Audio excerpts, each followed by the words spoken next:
Hello everybody, what we're trying to do is to find the surface area of this prism below. Now in our case the prism is a cylinder. Now the formula for the total surface area for a cylinder is 2 times pi times r times r plus h. Now in our case r stands for the radius. Now the radius of our circle is 6 and h stands for the height. Now the height of our cylinder is 9.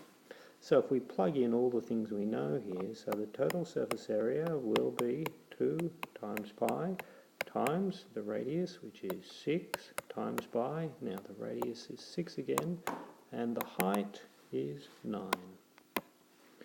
So let's see, 2 times 6 is 12 times by pi, and 6 plus 9 is 15.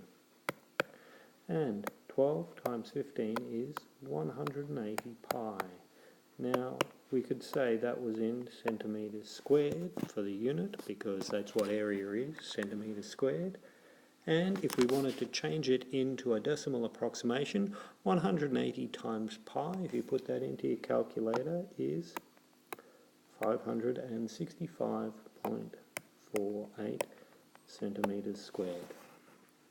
Now you can also do it from first principles if you want to find the area, the total surface area of a cylinder.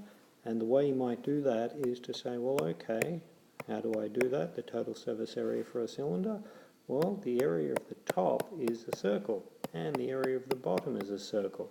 So we could say it's 2 lots of that circle, which is pi r squared.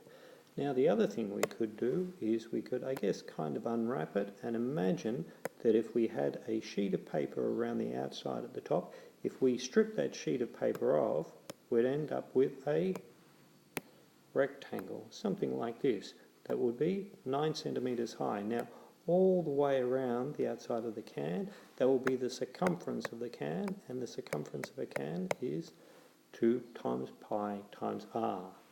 So if we said, well, the area for this rectangle would be the length times the width. Now the length just happens to be 2 times pi times r times by the width, which is the height.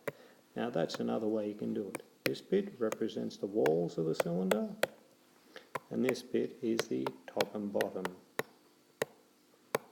Alrighty, hope that helps, and I'll see you in class.